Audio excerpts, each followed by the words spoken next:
참 잘 오셨습니다. 시작. 우리 앞뒤로도 우리 한번 인사 한번 합시다. 마스크 끼시고요. 참 잘 오셨습니다. 시작. 아우, 오늘 찬양팀 잘하셨어요. 네, 마이크 보니까 마이크 덮개가 없이 찬양을 했나봐요. 마이크 덮개를 꼭 껴달라고 부탁을 드렸는데 저도 이렇게 마이크 덮개가 없이 저의 건강을 너무 믿는 것인지 마이크 덮개를 꼭 하시고 찬양을 해 주셨으면 좋겠습니다. 아까 우리가 잠깐 동영상을 잠깐 봤습니다.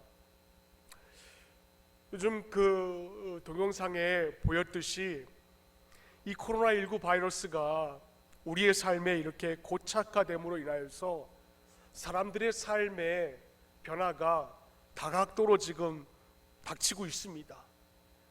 그러나 공통적으로 해당되는 것은 많은 사람들이 이 우울감과 이 무기력증을 호소를 하고 있다는 거예요. 근데 문제는 뭐냐? 이 우울감과 무기력증이 2월부터 시작하여서 오늘까지 장기화되다 보니까는 또 금방 사그라질 듯 해 보였지만은 또다시 이렇게 장기화되니까는 사람들이 분노를 참지 못하는 모습까지 드러났다라는 것입니다. 이것을 사회학적인 용어로 코로나 앵글이라 부릅니다. 코로나 앵글이. 조그만 일에도 분노하고 폭발을 일삼는다라는 것이에요. 이 단어는 오늘 아침에 나온 이제 신조어입니다. 코로나 앵글이. 이 말이 무슨 의미냐면은 올해 시작된 신종 코로나 바이러스 감염 이 사태가 장기화되면서 국민들이 코로나 피로도를 감당하지 못하여서 조그만 일에도 마스크를 착용하지 않으면은 화를 내고 분노를 표한다라는 신종어입니다.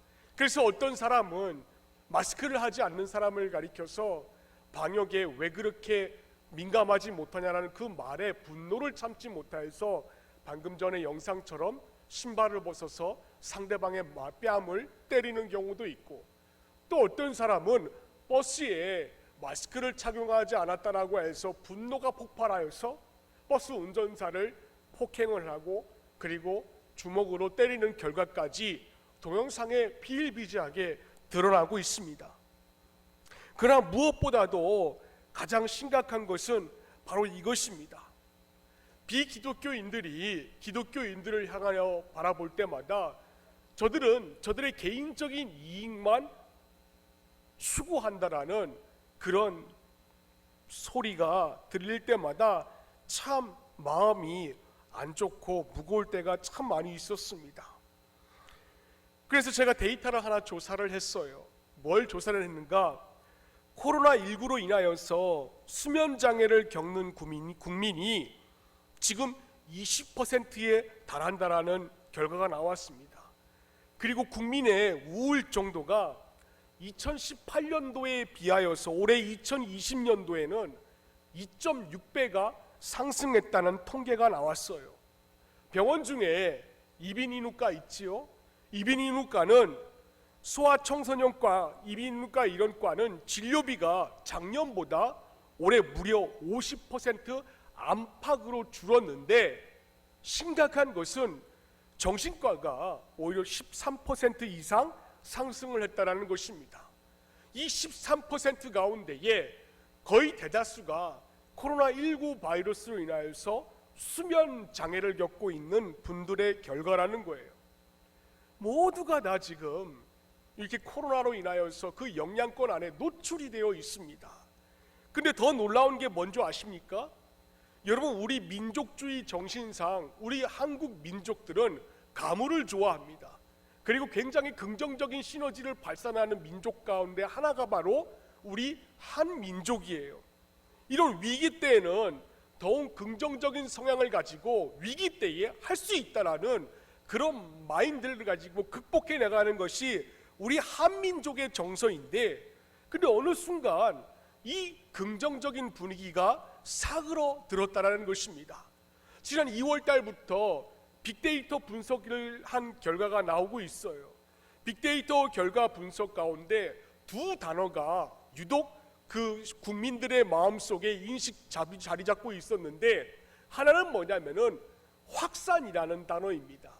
그리고 또 다른 하나의 단어는 위기라는 단어예요. 2월부터 5월 달까지는 확산이라는 단어가 굉장히 컸습니다.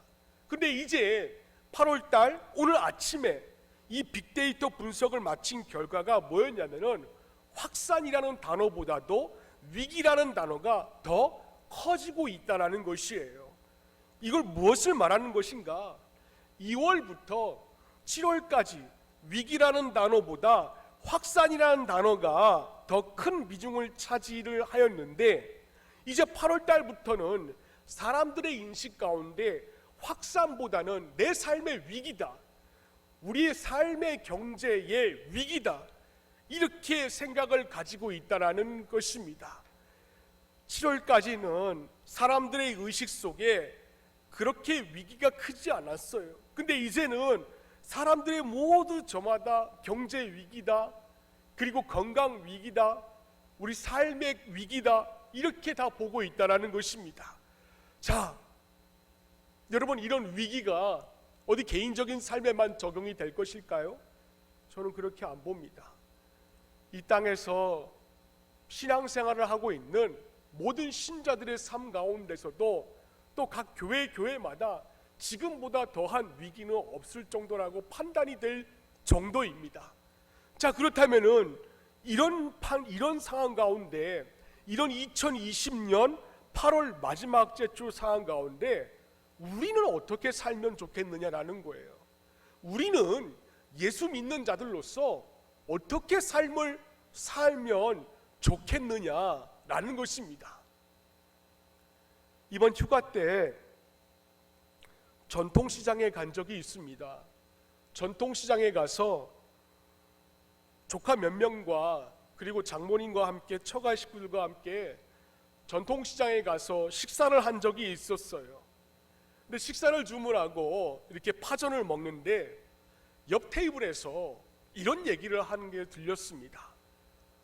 아빠, 교회 안 다니면 안 돼? 교회 다니는 게 너무 쪽팔려. 친구들이 막 나보고 뭐라 그래. 이런 얘기를 하는 거였어요. 아마도 그 가족이 교인 가족이었던 것 같습니다. 그래서 딸이 아빠에게 그렇게 묻자 건너편에 앉은 아빠는 아무 말도 못하는 거예요. 아무 말도 못하고 그냥 얼굴이 붉어진 채로 식사만 하고 있는 모습을 제가 발견을 했습니다. 그 모습을 바라보면서 참 오늘날의 교회, 에클레시아, 그리고 또 오늘날의 우리 신자들의 모습이 왜 이렇게 땅바닥에 내리박아졌는가, 그런 생각을 하면서 참 안타까웠어요. 마침 차를 타고 처가로 돌아오는데 제가 우연히 어느 목사님의 설교를 듣게 되었습니다. 그 교회에 유초등부 사역자가 있는데 그 사역자가 목사님에게 이메일로 장문의 메일을 보냈다 그래요. 그래 담임 목사가 그 사역자의 마음을 위로해 주기 위해서 목양실로 이렇게 불러서 이런저런 대화를 하였는데 젊은 사역자가 울면서 이렇게 말을 꺼냈다고 합니다. 유초등부 아이가 창피해서 우리 교회 못 다니겠다 합니다.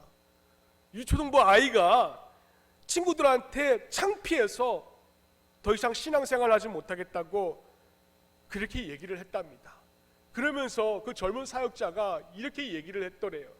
자신이 목사인데, 내가 목사인데 나가려고 하는 그 어린 영혼을 붙잡지 못하는 이 상황이 더욱더 자신에게 힘들다라고 울면서 그렇게 고백을 했다라 그래요. 여러분, 제가 한번 여러분들에게 여쭤봅니다. 우리 모두가 다 이런 상황 가운데 있어요. 이런 상황 가운데 우리 교회는 어떻게 하면 좋을까요? 그냥 교회 문을 닫아버릴까요? 새벽 기도와 수요 금요 기도회와 모든 예배를 다 문 잠그고 셧다운하고 그리고 교회를 의도적으로 문을 닫아야만 하는 것일까요? 저는 절대로 그렇게 생각하지 않습니다. 왜? 에레미야 29장 11절 말씀해 보시면 하나님께서 이와 같이 말씀하십니다. 우리 한번 읽어봅시다. 시작.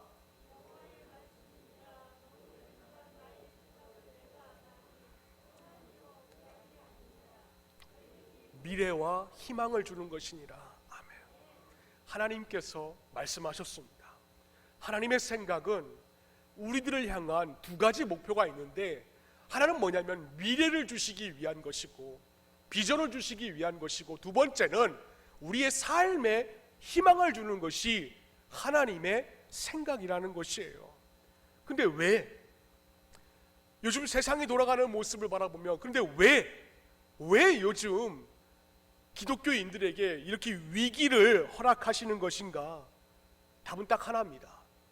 에레미야 18장 4절 말씀해 보시면, 진흙으로 만든 그릇이 토기장이의 손에서 터짐에 그가 그것으로 자기 의견에 좋은 대로 다른 그릇을 만들더라. 토기장이는 곧 하나님을 비유하고 있는 것입니다. 하나님께서 하나님의 의견에 좋은 대로 다른 그릇을 만들기 위하여서 본래의 그릇을 깼다라는 것이에요. 여러분, 당시 이스라엘은 바벨론의 포로로 끌려와 있었습니다. 그들이 하나님 이외에 다른 신을 섬겼다는 이유로 하나님께서는 당시 신흥 강대국인 열강 국가가 있었는데 그 나라가 바로 바벨론이었어요. 그리고 그 바벨론이란 나라를 들어가지고 이스라엘을 남유다 왕국을 속국으로 만들어 버렸습니다. 그런데 그런 가정 가운데에 남유다 땅에 왕이 있었지 않았겠습니까? 시드기야 왕이었어요. 근데 그 시드기야 왕인데 왕이 보는 앞에서 자신의 두 아들들이 전부 다 죽임을 당한 것을 목도하였습니다. 그리고 왕의 두 눈이 살아있는 채로 두 눈이 뽑혀가지고 바벨론에 그만 포로로 끌려가고 말았어요. 백성들도 모두 끌려갔습니다. 여러분, 그 기한이 몇 년일까요? 1년이요? 2년이요? 아닙니다. 에레미야 25장 11절 말씀해 보시면, 이 모든 땅이 폐허가 되어 놀랄 일이 될 것이며 이 민족들은 70년 동안 바벨론의 왕을 섬기리라고 했습니다. 70년이었어요. 우리가 성경을 보아서 이 사람들이, 남유다 족속들이 바벨론에 70년 동안 포로 기간으로 끌려갔구나 알 수가 있습니다. 하지만 당시 그들에게는 이 70년이라는 기한이 막연한 칠흑 같은 터널의 연속이었어요. 오늘 자고 또 내일 아침이면 또다시 일어납니다. 일어나면은 똑같이 그들의 일상적인 삶 가운데는 남을 위하여서 삶을 살아갈 수밖에 없었던 그런 희망이, 빛이 보이지 않는 그런 삶이었어요. 여러분, 더군다나 그들은 바벨론의 시점에서 바라볼 때는 그 남유다 백성들은 이방인이었습니다. 이방인이었어요. 포로였습니다. 포로가 어떻게 그 바벨론에 가서 하나님을 찾을 수가 있고, 그 나라에 가서 혹시나 하나님을 찾아도 주변의 사람들한테는 핍박과 손가락질을 당할 수밖에는 없었던 70년이었어요. 여러분, 그때 부른 노래가 어떤 줄 아십니까? 시편 137편 1절 말씀 우리 한번 읽어봅시다. 시작. 우리가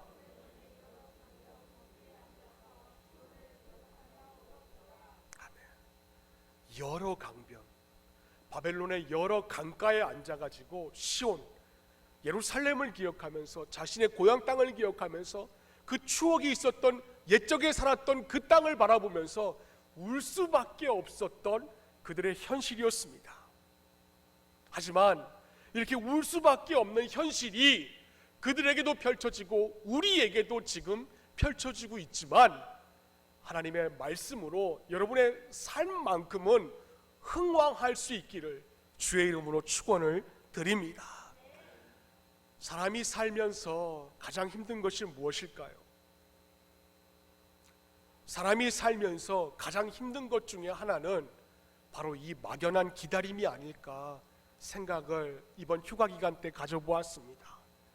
시간을 정해놓고 기다리는 것도 사실 우리에게는 힘듭니다. 하지만 시간이 정해지지 않은 가운데 언제까지 너가 기다려야만 될 거야, 그런 제한선도 그려지지 않은 채 막연하게 기다린다는 것은 우리 사람의 성정으로 바라봤을 때는 정말로 힘든 일입니다. 여러분, 그런데요, 성경을 바라보시면 이 칠흑 같은 어둠의 터널을 걸어가고 있는 그 빛도 안 보이는 막연한 기다림을 걸어가고 있는 자는 우리들뿐만이 아니고 성경상에서도 비일비재하게 드러나고 있다라는 것이에요. 오늘 우리가 읽은 이 본문 가운데 등장하고 있는 이 사람도 바로 그 막연한 기다림의 주인공입니다. 누구입니까? 아브라함이에요. 아브라함은 여러분 175살까지 살았던 자였습니다. 그가 하나님의 처음 부르심을 받았을 때에, 처음 하나님을 만났을 때 나이는 75세였어요. 그리고 아들 이삭을 낳을 때는 100세였습니다. 여러분, 이 나이들 100세다, 75세 때 부름받았다, 또 99세 때에, 또 86세 때에, 이 모두는 나이가 매우 중요한 의미를 가지고 있다라는 것입니다. 여러분, 하나님이 아브라함을 75세 때에 불렀어요. 하나님께서 아브라함을 처음 부르실 때에 퍼스트 프로미스가 첫 약속이 무엇이었습니까? 창세기 12장 2절로부터 3절까지의 말씀 보시면 하나님이 아브라함을 부르실 때에 세 가지 약속을 하였어요. 첫 번째는 너로 하여금 큰 민족을 내가 만들어 주겠다. 두 번째는 너의 이름, 아브라함 이름 석자를 세상에서 모를 사람이 없을 정도로 창대하게 만들어 주겠다. 그리고 세 번째는 너의 삶에 내가 너에게 복을 주어서 흘러 넘치게 만들어 너로 하여금 복의 근원이 되게 만들어 주겠다. 이 세 가지 약속을 하나님께서 아브라함을 처음 만났을 때에 약속을 해주셨습니다. 자, 그런데요, 이 세 가지 약속들이 성취되기 위해서는 하나의 단추가 있었어요. 그 단추가 뭐냐면은 아브라함의 몸에서 나와야 되는 후사가 있었어야만 가능한 일이었습니다. 여러분, 근데 현실은 어땠습니까? 현실은 불가능 그 자체였어요. 본인의 나이가 75세였습니다. 아내 사레의 나이는 65세였어요. 현실적으로 바라봤을 땐 이건 말도 안 되는 게임이었습니다. 하지만 그래도 아브라함의 편에서는 하나님이 자기를 불렀을 때에 해주시겠다라고 약속을 했으니까, 그래도 아브라함은 이 하나님이 해주시겠다라는 그 소망을 가지고 하나님이 시키는 대로 갈대아 우르, 고향을 떠나서 한 번도 가본 적이 없는 그 가나안 땅으로 향하였습니다. 여러분, 우리 입장에서 그 말씀을 바라봤을 때, 야, 어떻게 이 사람이 이럴 수가 있었지? 야, 어떻게 이 사람이 한 번도 가본 적이 없는 그 땅인데 하나님의 약속된 말씀만 믿고 나아갈 수가 있지? 사실 우리는 이 자체만으로도 바라볼 때 상당한 믿음의 높은 지고의 수준인 것이에요. 근데 오늘 본문에서는 이런 약속들, 세 가지 약속들 가운데 뭐 아브라함에게 아이를 갖게 한다든가, 두 번째는 너의 이름을 뭐 세상 사람들이 모를 정도로 아브라함 되면은 다 알 정도로 창대케 만든다거나, 마지막 세 번째로는 아브라함이 복의 근원이 된다게 만든다거나, 그 세 가지 약속 가운데 단 한 가지도 이루어지지 않은 상태였습니다. 여러분, 한번 생각해 보세요. 하나님을 처음 만난 아브라함 75세 때에 하나님이 말씀하셨으니까 아브라함의 입장에서는 당장 뭔가 될 줄 알았을 것입니다.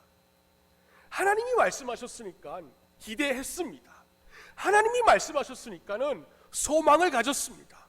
근데 세월이 흐르고 흘러도 좀처럼 그 세 가지의 약속 가운데 단 하나도 이루어지질 않아요. 그래, 몇 년이 흐른 다음에 이 답답해진 이 아브라함이 하나님의 마음을 떠봅니다. 창세기 15장 2절로부터 3절까지 말씀 우리 한번 읽어봅시다. 시작.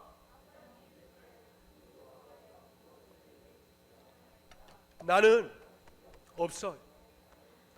엘리에셀이니라.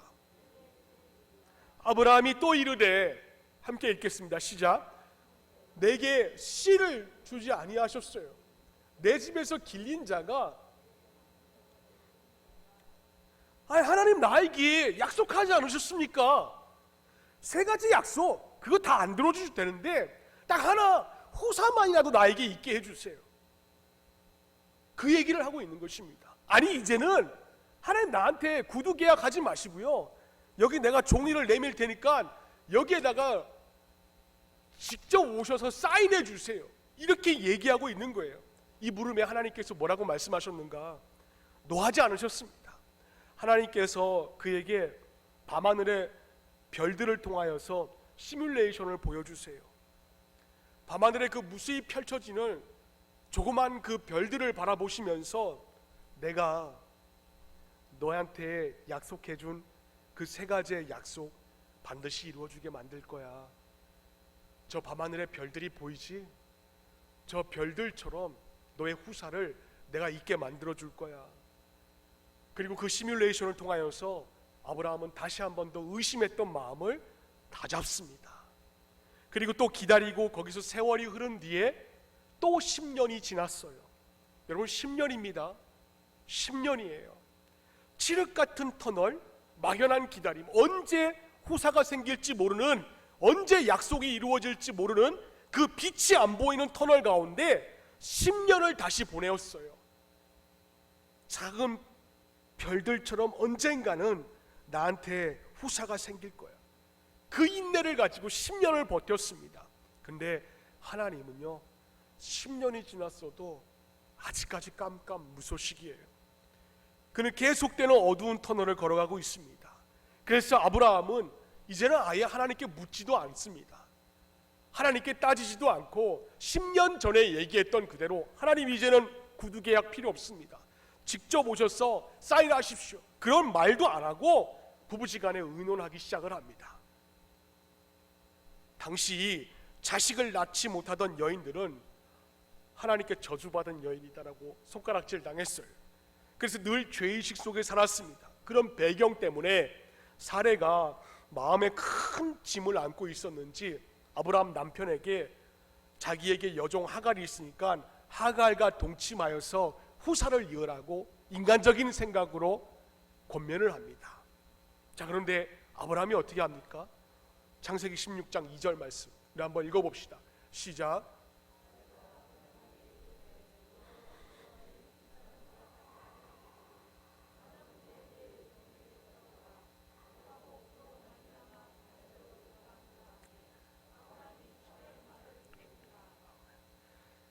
참, 여러분 보세요.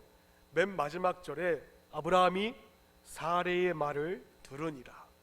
고대 근동 중동 지방은 우리 옛날 조선주의의 남존유비하고 비슷합니다. 남자의 말이 법이었어요. 근데 여러분, 창세기 16장 2절 말씀에 기가 막힌 거는 이 창세기의 기자가 일부러 아브라함이 사레의 말을 들었다라고 기록을 해놓고 있습니다. 왜 그럴까요? 평소에는 말 잘 안 들었는데 이 사레가 내 종 하갈을 취해서 동침해라, 이 말을 이 아브라함이 들었다라는 것입니다. 그런데 그 결과가 또 어떤가? 그때부터 가정불화가 막 시작이 됩니다. 하갈이 아이를 임신을 하자 막 여주인 자기의 종이었던 사레를 막 괄시합니다. 너는 애도 못 갖잖아. 이쯤 되니까 또 괄시를 당하는 사라 입장에서는 가만히 있을 수가 없죠. 남편인 아브라함을 막 들들 볶기 시작을 합니다. 어떻게 내 여종을 그렇게 하고 있는 것을 가만히 보고 있냐고 하갈을 막 학대하고 아브라함을 막 볶습니다. 결국에 하갈은 이것을 견디지 못하여서 가출 소동까지 일어나고 난리 법석이에요. 그리고 우여곡절 끝에 1년이 또 지나고 하갈이 드디어 출산하게 됩니다. 오늘 우리가 읽어보진 않았지만 전장인 15절과 16절 말씀의 내용이 바로 그 내용이에요. 이때 하갈이 낳은 아이가 바로 이스마엘인데, 이 이스마엘이 아람 족속의 조상입니다. 근데 아브라함의 단 한 번 실수로 두고 이 이스마엘 아람 족속의 족속으로 인하여서 지금까지도 이스라엘과 원수지간이 되고 있어요. 또 온 세계를 혼란하게 만드는 그런 결과가 나타난 것입니다. 여러분, 그때 아브라함의 나이가 몇 세인 줄 아십니까? 86세였어요. 86세. 자, 그런데 오늘 본문의 1절 말씀 우리 한번 읽어보겠습니다. 시작. 여호와께서 아브라함에게 나타나셨다. 오늘 본문의 1절 말씀해 보시면 여호와께서 아브라함에게 나타나셨다. 그리고 그때 나이가 몇 살이었는가? 99세예요. 99세. 여러분 보세요. 16장 16절 말씀에서 17장 1절 말씀으로 넘어갑니다. 장과 절수 차이는 딱 한 절 차이예요. 근데 그 한 절 차이에 몇 년의 공백이 있는가 하면은 13년의 공백이 있습니다. 13년. 이 13년의 기한, 아브라함의 생애 가운데에 이 기한은 성경 그 어디에도 이 기한에 뭘 했다, 뭘 어떻게 했다, 어떤 생각을 가졌다, 그 기한에 대해서 기록이 되어 있지는 않아요. 마치 구약 성경에서 신약 성경으로 넘어갈 때 그 중간기 시대처럼 이 기한에 대해서는 그 어떤 곳에도 등장하지 않고 있습니다. 때문에 저는 이 기한을 이렇게 부르고 싶어요. 아브라함의 블랭크와 같은 기간, 아무것도 알 수 없는 기간. 여러분, 우리가 묵상해야 될 부분이 바로 이 13년의 아브라함의 블랭크 기간입니다. 말이 13년이에요. 말이 13년입니다. 딱 1절 차이인데 말이 13년이지 사실 우리야 지금이야 99세로 넘어갔구나, 86세에서 우리는 이렇게 결과를 보고 알 수 있지만 당시 아브라함의 입장에서는 이게 13년이 될지 14년이 될지 아무것도 알 수 없는 그런 블랭크와 같은 기간이었어요. 정리를 하면은 75살에 하나님의 부르심을 받고 세 가지 약속을 받았는데 10년을 또 인내하고 기다렸다가 그만 인간적인 방법으로 실수를 했는데 이스마엘의 잉태 후 가정 불화 속에 또 1년을 지내고 그 후에도 13년 동안을 이자는 근신하면서 지냈다라는 것입니다. 여러분, 그런데 있잖아요. 우리가 좀 한번 생각을 해보자고요. 생각을 해보자라는 거예요. 아브라함의 입장에서는 이 기다림이 13년이었습니다. 기다림의 13년이었는데 사실 그게 아브라함이 기다린 것일까요? 제가 볼 땐 그렇지 않습니다. 아브라함이 기다린 것이 아니라 하나님이 기다려주신 것이에요. 여러분, 하나님은요 전능하신 분이십니다. 인간의 생과 사와 화와 복을 결정하시는 분이 바로 하나님이세요. 당장이라도 아브라함에게 어떤 것이라도 주어 주실 수 있는 분이 바로 우리가 믿고 있는 하나님이시라는 겁니다. 근데 왜 75살에 아브라함과 약속을 내놓는 변치 않는 신실하신 하나님에도 불구하고 왜 그때 세 가지 약속 다 들어주지 않아도 하나의 약속이라도 이행하셨다면 되는데 왜 그때 당장 주시지 않고 왜 13년이 지나서 그 은혜를 주시느냐라는 거예요. 제가 이것을 묵상하니까 이런 예를 들으면 될 것 같습니다. 재벌 총수가 있어요. 근데 그에게 외아들이 있다라고 칩시다. 그러면은 자기 재산을 주고 싶을까요? 아니면 주고 싶지 않을까요? 어리석은 질문이죠. 아버지라면은 당연히 주고 싶은 게 아비의 마음입니다. 근데 그 아들이 7살이에요. 아직 어립니다. 주고 싶은 마음은 아비로서는 굴뚝 같지만 재벌 총수가 외아들이라고 해서 그 7살짜리 아이한테 기업을 물려줄 수는 없는 거예요.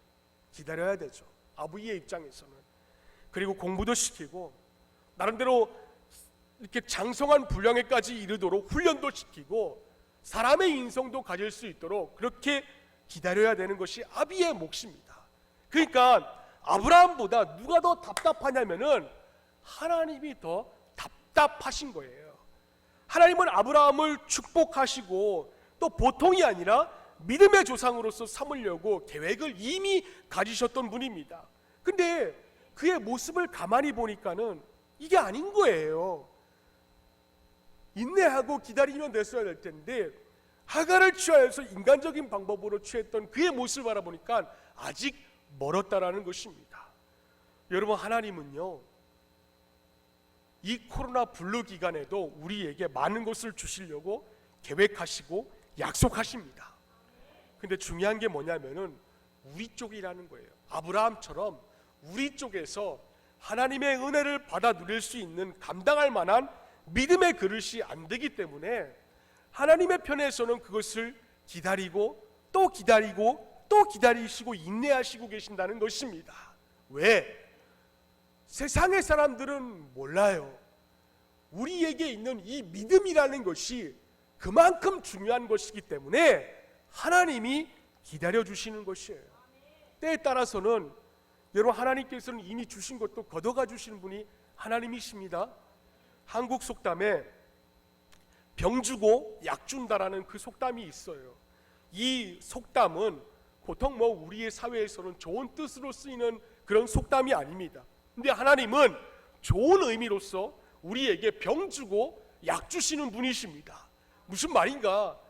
우리의 삶 가운데 고난을 먼저 겪게 하시고 그 다음에 그릇이 되면은 복을 부어주시는 분이 바로 하나님이시라는 것이에요. 왜 그런가? 신자에게 있어서는 축복보다도 믿음이 우선이기 때문에 그렇습니다. 선신앙 후 축복이에요. 여러분, 신앙 없는 축복은요, 그건 축복이 아니라 변장된 저주밖에는 안 됩니다.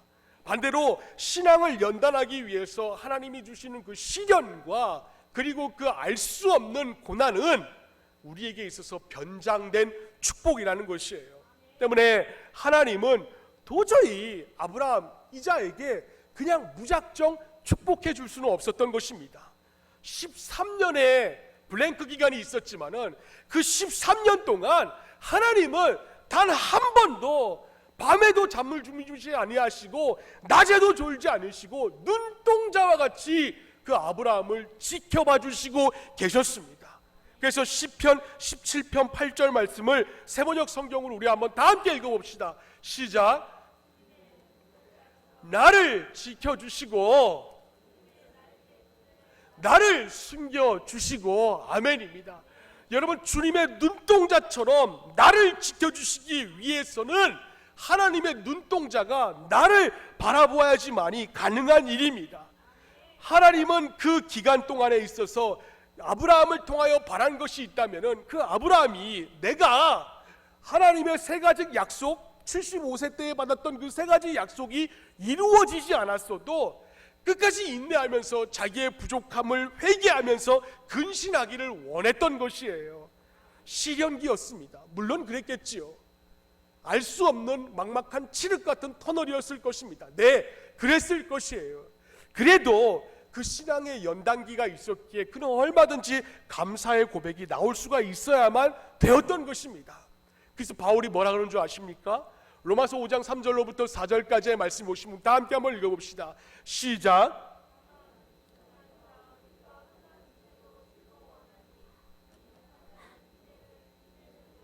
연단은 소망을 이루는 줄 알미로다. 어떻게 우리의 삶의 환난이 인내는 어떻게 연단을 만들고 이 연단이 우리의 삶에 어떻게 소망이 될 수 있는가? 아마 여러분들의 자녀들 또 우리 중고등부 학생들과 청년들은 도저히 이해할 수가 없는 문장일 것입니다. 말씀일 것이에요. 여러분, 그런데요, 제가 확언하게 단언코 말씀드린 게 뭐냐면은 로마서 5장 4절 말씀에 나오고 있는 그 빨간 글씨의 소망이라는 두 글자는 원어 성경에 보시면 우리의 소원이기도 하지만은 궁극적으로 하나님이 우리를 향한 선한 계획을 모두가 통틀어서 말씀하고 계시는 바로 그 단어가 바로 소망이라는 것이에요. 참으로 하나님은 우리를 구원하시고 인생을 위한, 여러분들 모두를 위한 선한 계획을 다 갖고 계신 분이 하나님이십니다. 그리고 그것을 다 놔두는 것이 아니라, 그 중에 단 하나만 들어주시는 것이 아니라 그 모든 것들을 통하여서 반드시 이루어주시는 분이 바로 하나님이세요. 왜? 로마서 8장 28절 말씀에 이와 같이 나오고 있습니다. 우리가 알거니와 하나님을 사랑하는 자 곧 그의 뜻대로 부르심을 받은 자들, 바로 우리를 가리키고 있습니다. 그들에게는 모든 것이 성부와 성자와 성령께서 합력하여서 선을 이루기 때문에 그렇습니다. 여러분, 그렇기 때문에 선을 이루시는 성부와 성자와 성령이 하나님을 사랑하시는 자들 앞에 옆에 있기 때문에 우리는 이 코로나 블루 기간에서도 낙심하지 않고 버틸 수가 있는 것이에요. 갈라디아서 6장 9절 말씀에 보시면 우리가 선을 행하되 낙심하지 말아라. 포기하지 아니하면 때가 이르매 우리가 반드시 거두리라 라고 하였습니다. 그러기에 여러분, 포기하지 마시고 이 코로나 블루 기간에서도 우리가 낙심하지 아니하고 이런 원리를 우리가 좀 기억하시고, 그리고 신앙을 점검할 수 있는, 한층 더 업그레이드 될 수 있는 기회로 삼을 수 있기를 바랍니다. 자, 그럼 우리가 질문을 던져야 될 게 있습니다. 대체 아브라함이 하나님에게 바라는 것은 있습니다. 그 하나님이 아브라함에게 바라는 것이 있듯이 하나님이 하나님의 뜻대로 부르심을 받은 자들에게 바라는 것이 과연 뭐냐라는 거예요. 어떤 경지인가? 이 시간 제가 한 가지만 말씀드리려고 그럽니다. 17장 1절 말씀 우리 한번 읽어봅시다. 하나님이 13년 만에 아브라함에게 나타나셔서 하셨던 블랭크 기간을 통과해서 했던 말씀입니다. 시작. 너는 내 앞에서 행하여 완전하라. 행하여 완전하라. 이 완전하라는 단어는 사용되는 부분이 어떤 부분이냐면, 구약시대에 사람들이 제사장 앞에 흠없는 숫소와 양을 가지고 옵니다. 그 흠없는 제물을 가리킬 때에 완전하다, 이 단어를 사용되고 있어요. 그러니까 이 단어를 사용함으로 하나님이 아브라함에게 바라고 있는 그 신앙의 경지는 이제 아브라함에게 남아있는 그 인간적인 불순물, 그리고 너의 안에 담겨있는 그 세속화, 그거 다 제거하라는 것입니다. 그거 다 빼고 너는 내가 불렀으니까 이제 자녀가 되었고 아비를 닮아야 되는 책무가 너한테 있다. 그래서 에클레시아로서 세속화된 부분, 인간적인 판단에 빠지지 말고 이제는 좀 날 닮아라. 날 닮고 완전하게 좀 행동해라. 그걸 지금 하나님이 아브라함에게 바라고 계시는 것입니다. 여러분, 이 막연한 기다림 속에 우리가 아브라함처럼 완전하기 위해서는 하나님이 두 가지 방법을 제시하고 있어요. 첫 번째는 뭐냐면은 말씀으로 돌아가라는 것입니다. 아브라함에게 하나님이 원하시는 것처럼 우리에게도 말씀으로 돌아가라는 것입니다. 두 번째로 이 코로나 블루 기간에 하나님이 우리에게 원하시는 게 있으면 뭐냐면은 기도의 자리로 돌아가라는 것입니다. 기도의 자리로. 자, 먼저 하나님이 아브라함에게 원하셨던 것처럼 우리에게 원하는 것, 말씀의 자리로 돌아가라. 하나님은 아브라함에게 약속하셨습니다. 우리 한번 읽어봅시다. 15장 4절의 말씀입니다. 창세기 15장 4절 말씀. 내 몸에서 날 자가 네 상속자가 되리라라고 하였습니다. 네 몸에서 날 자가 네 상속자가 될 거야. 그런데 아브라함은 이 약속의 말씀을 신뢰하지 못하였습니다. 그 결과 그는 사라의 여종 하갈의 몸을 빌어서 아들을 낳았고 그 아들에게 이 아브라함의 후손을 이으려고 하였어요. 당시 고대 근동의 관습이 바로 그거였습니다. 아내가 자식을 낳지 못하면은 그 아내의 여종을 빌어서 자녀를 낳게 하는 것. 여러분, 그런데 그거는요 어디까지나 고대 근동의 관례였어요. 세상의 관례였습니다. 하나님의 관례는 그게 달랐어요. 하나님의 관례는 뭐였냐면은 내가 너한테 약속을 했다는 것, 그 약속된 말씀을 끝까지 신뢰하라. 바로 이거였습니다. 근데 그는 그 하나님의 말씀을 신뢰하지 못하고 세상의 관례를 쫓아가고 말았어요. 왜 그랬을까요? 답은 딱 하나입니다. 그만큼 간단하다라는 거고 명료하다라는 거예요.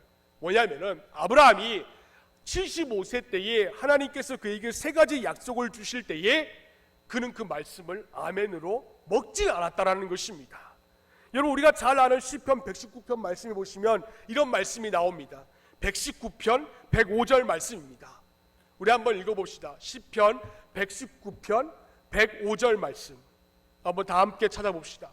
시편 119편 105절 말씀.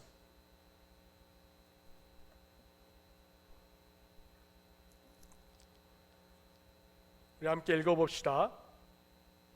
시편 119편 105절 말씀.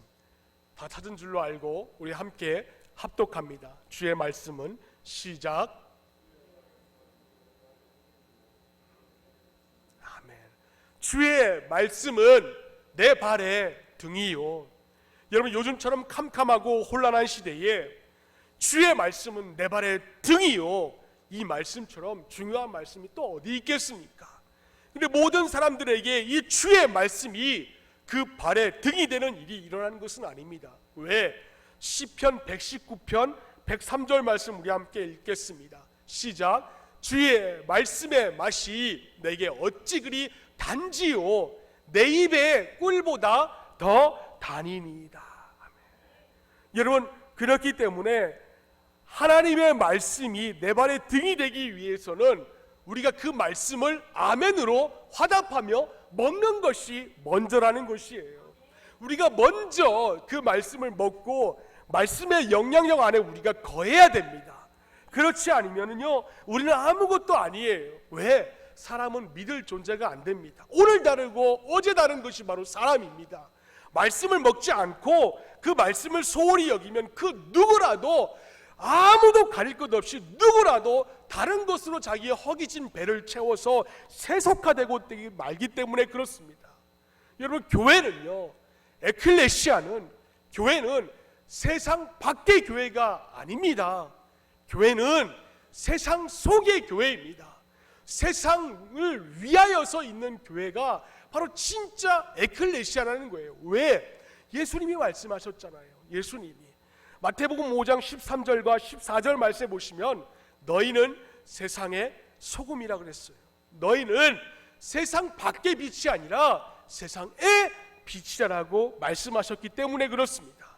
교회가 말씀으로 채워져야 되는데, 말씀으로 이 허기진 배를 꽉꽉 채워야 되는데 채우지 못하니까는 그 안에 뭐가 들어오냐면은 권력이 들어오고 권세가 들어오고 사람이 들어오고 자꾸만 세속화가 이루어지기 때문에 우리 공동체만큼만이라도 말씀으로 돌아가야 될 필요성이 바로 여기에 있는 것이에요.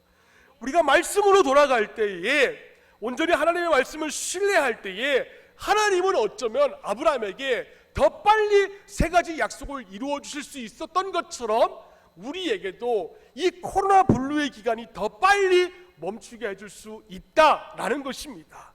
두 번째로 이거예요. 여러분, 우리가 이 코로나 블루 기간 속에서도 온전한 하나님의 원하시는 신앙을 갖기 위해서 기도의 자리로 돌아가세요. 기도의 자리로.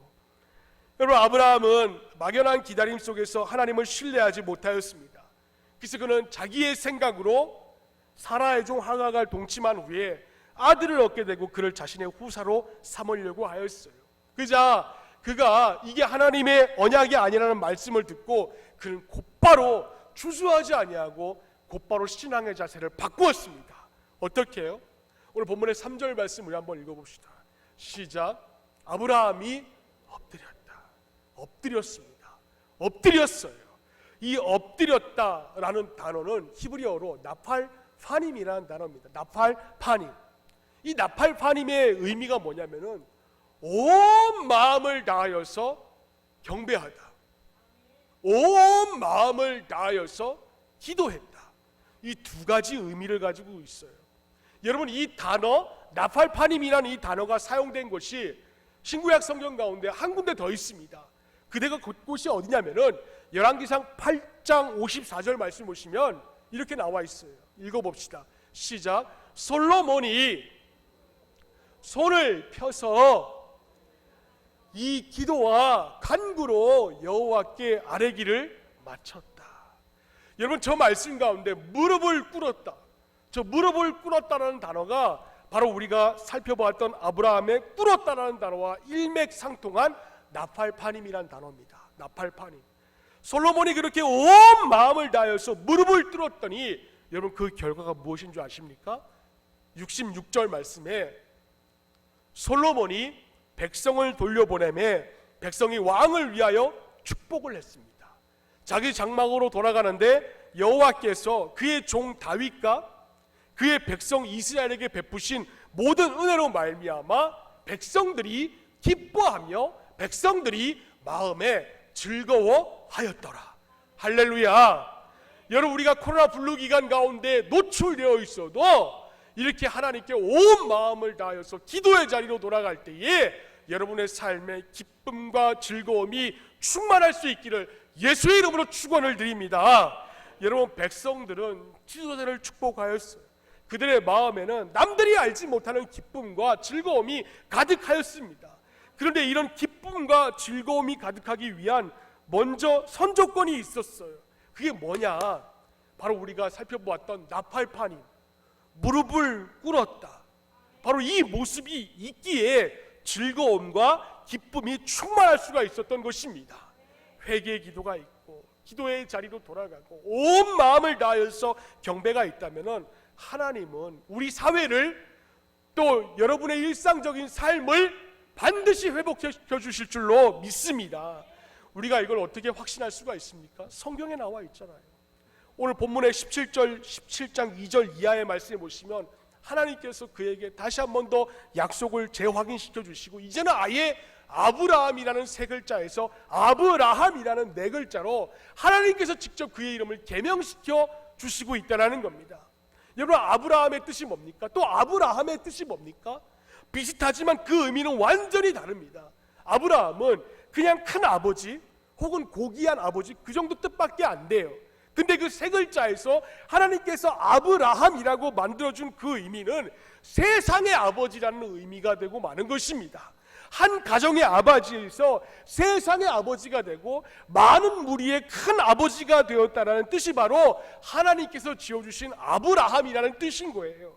그러니까 하나님의 계획 속에는 애초부터 75살에 아브라함을 불렀을 때 그때에 이미 이 계획을 갖고 계셨어요. 너로 하여금 내가 세상에 아브라함에서 아브라함이 되게끔 만들어 줄 거야. 너로 하여금 너는 한 가정의 아버지였지만은 이제는 열방을 위한 아브라함이 되게 내가 너를 만들 거야. 그 계획이 하나님의 마스터 플랜 가운데 다 있었던 것입니다. 그런데 이게 있잖아요. 이게 그냥 있으면 이루어지는 것이 아니에요. 행해야 됩니다. 우리가 이런 은혜를 누리기 위해서는 두 가지, 하나님께서 아브라함에게 바라시는 그 두 가지 조건, 하나는 말씀의 자리로 돌아가는 것, 두 번째는 기도의 자리로 돌아가는 것. 바로 이 두 가지 조건이 성립이 될 때에 우리도 아브라함에서 아브라함이 될 수가 있는 것입니다. 서두에 말씀을 드렸다시피 2월에 시작이 되었어요. 2월에 우리는 금방 끝날 거라고 예측을 했습니다.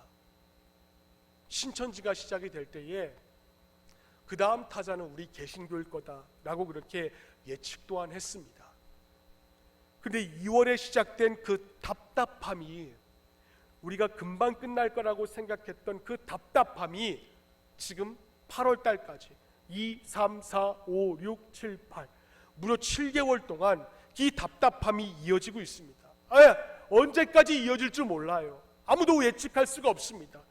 연구학자들이 내년 2021년도 가을쯤 아니면 겨울쯤 백신 나올 거다라고 예측을 하는데 그것도 추측밖에는 안 되는 거예요. 언제 나올지 모릅니다. 이런 가운데 우리가 코로나 블루라는 현상을 맞이하여서 언제 사회가 자가격리에서 풀릴지 모르는 막연한 기다림 속에 다 노출되어 있어요.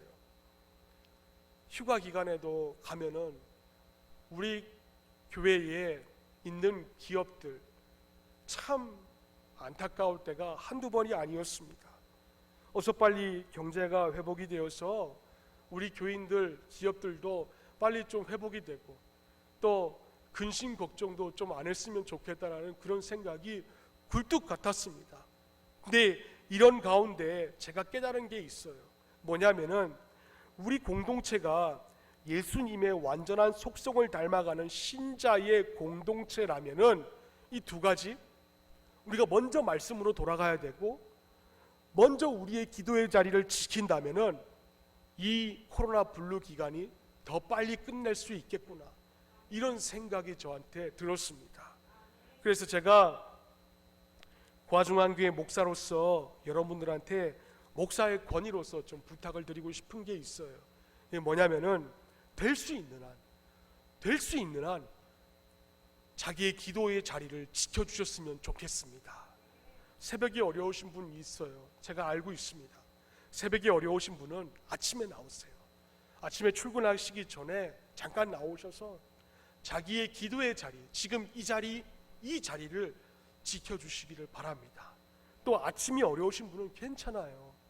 퇴근 후에 오셔서 이 코로나 블루 기간을 슬기롭게 이겨내가게 해달라고 자신의 기도의 자리를 지켜주시기를 바랍니다.